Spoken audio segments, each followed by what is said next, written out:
મારું નામ સોહિલ ચિસ્તિયા છે। આજે અમે ચિસ્તિયા ફાઉન્ડેશનના નેજા હેઠળ સંતરામ મંદિર અને નડિયાદ ટાઉન પોલીસ સ્ટેશનના સહિયારા પ્રયાસથી એક સુંદર આયોજન કરવામાં આવ્યું હતું। થેલેસેમિયાગ્રસ્ત બાળકોના લાભાર્થે એક રક્તદાન કેમ્પનું આયોજન હતું। તેની અંદર અમે 2 દિવસ પહેલા અપીલ કરી હતી અને સંતરામ મહારાજને વચન આપ્યું હતું કે 51 મુસ્લિમ બિરાદરો આ રક્તદાન કેમ્પના આયોજનની અંદર જોડાશે, પણ 70 કરતા વધુ રક્તદાન દાતાઓ આજે આવ્યા અને થેલેસેમિયાગ્રસ્ત બાળકોના જે લાભાર્થે આ રક્તદાન કેમ્પ યોજાયો હતો તેની અંદર ભાગ લીધો અને અમે સંતરામ મંદિર અને નડિયાદ ટાઉન પોલીસ સ્ટેશનનો આભાર માનીએ છીએ કે આવા એક સહિયારા પ્રયાસનું સારું કામ કર્યું, એમાં પણ અમારું યોગદાન સ્વીકાર્યું। અને તેની સાથે સાથે આજે એક વધની વાત એવી હતી કે એક પ્રજ્ઞાચક્ષુ જાતે સાયબર એક્સપર્ટ છે, જે આંખે જોઈ નહીં શકતા, તેમની આખી ફેમિલી આ કામની અંદર જોડાઈ અને તેમણે પણ આજે રક્તદાન કર્યું। અને તેની સાથે સાથે સંતરામ મંદિર એક એકતા અને કોમી આસ્થાનું પ્રતીક છે અને સંતરામ મંદિર કોઈ પણ જાતના નાત જાત ધર્મના ભેદભાવ રાખ્યા વગર કુદરતી હોનારત હોય અને દવાખાના રિલેટેડ, હોસ્પિટલ રિલેટેડ ગમે તે કામ હોય તેમાં નાત જાતના ભેદભાવ વગર કામ કરે છે।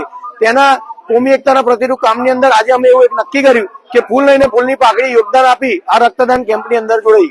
અસ્તુ, જય હિન્દ, જય Bharat. Nadiad town police station તેમજ સંતરામ મંદિરના સહિયારા પ્રયાસથી ચિસ્તિયા ફાઉન્ડેશનના નેજા હેઠળ પોલીસ દ્વારા તેમજ મંદિર દ્વારા કરવામાં આવેલ અપીલ અનુસંધાને થેલેસેમિયાગ્રસ્ત બાળકોના માટે રક્તદાન કરવા સારું આશરે 70 થી વધુ મુસ્લિમ બિરાદરોએ આજરોજ મંદિર આવી અને રક્તદાન કરેલ।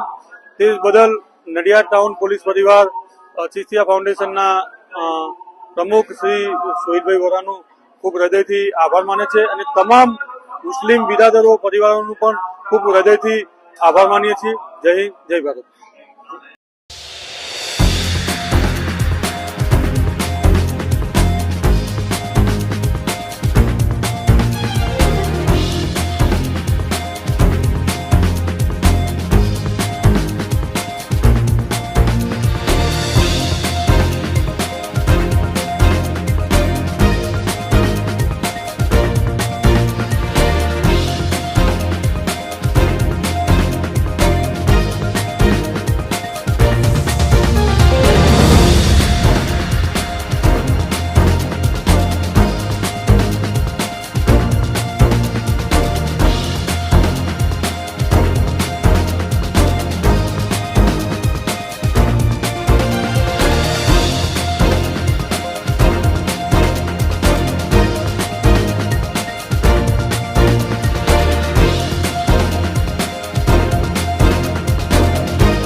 देश और दुनिया के खबर के लिए, अपने मुसीबत के समाधान के लिए एक बार लाइक, शेयर, सब्सक्राइब और कमेंट आप जरूर करें।